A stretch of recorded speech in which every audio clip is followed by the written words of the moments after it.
Assalamualaikum warahmatullahi wabarakatuh.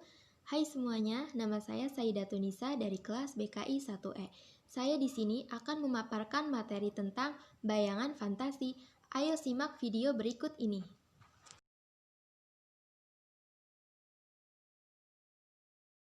Bayangan yaitu gambaran dari ingatan dan penglihatan. Fantasi yaitu suatu daya jiwa yang dapat membentuk tanggapan baru berdasarkan tanggapan yang sudah ada atau lama. Macam-macam fantasi. Fantasi disadari, fantasi tidak disadari, fantasi aktif, fantasi pasif, fantasi mencipta, dan fantasi tuntunan. Saya akan menjelaskan tentang macam-macam fantasi. 1. Fantasi disadari, yaitu fantasi yang kemunculannya disadari oleh individu yang bersangkutan. Yang kedua, fantasi tidak disadari, yaitu fantasi yang kemunculannya tidak disengaja. Yang ketiga adalah fantasi aktif. Fantasi aktif yaitu fantasi yang muncul akibat keterlibatan gejala jiwa seperti pikiran dan perasaan. Yang keempat yaitu fantasi pasif, di mana hal ini kesadaran dibiarkan menjadi tempat untuk bermain-main. Yang kelima yaitu fantasi mencipta, yaitu ketika fantasi membuat seseorang bisa menciptakan suatu kreativitas. Yang terakhir adalah fantasi tuntunan, di mana fantasi ini terjadi akibat seseorang membaca buku, mendengarkan pikiran orang lain, atau menonton film.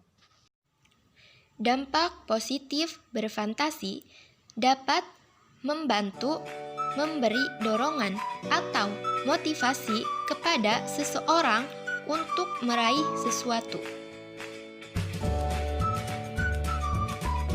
Dampak negatif dari berfantasi apabila seseorang terbiasa melakukan fantasi yang indah dan jauh dari masalah beban hidup, sehingga dia akan merasa kesulitan saat menghadapi kenyataan hidup yang sebenarnya.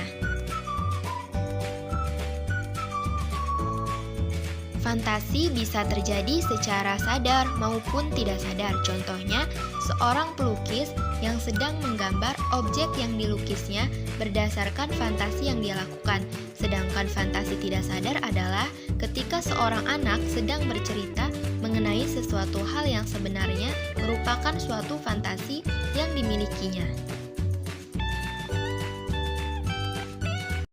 Hal yang mempengaruhi seseorang dapat berfantasi yaitu terdapat perasaan atau keinginan seseorang untuk masa depannya. Contohnya, ketika dia ingin menjadi seseorang yang sukses, maka dia akan berfantasi menjadi orang yang sukses. Ketika dia ingin menjadi seseorang yang terkenal, maka dia akan berhayal atau berfantasi tentang dirinya sendiri menjadi orang yang terkenal.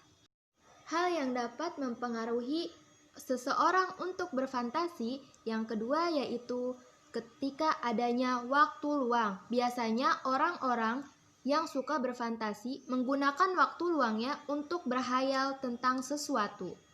Yang terakhir adalah terdapat rasa tidak percaya diri terhadap sesuatu hal yang diinginkannya. Contohnya saja, ketika seseorang ingin mendapatkan nilai A dalam mata kuliah, tetapi karena rasa tidak percaya dirinya itu, dia akan mulai berhayal atau berfantasi tentang dia mendapatkan nilai A tersebut. Pesan dari saya, kalian boleh saja berfantasi asalkan itu adalah hal yang positif. Dan berfantasilah dengan sewajarnya, jangan berlebihan, karena sesuatu yang berlebihan itu tidak baik ya teman-teman. Mungkin hanya itu saja materi yang saya sampaikan. Jika teman-teman belum paham, kalian boleh membaca atau melihat video-video lain tentang materi bayangan fantasi. Kurang lebihnya mohon maaf. Wassalamualaikum warahmatullahi wabarakatuh. Terima kasih sudah menonton videonya.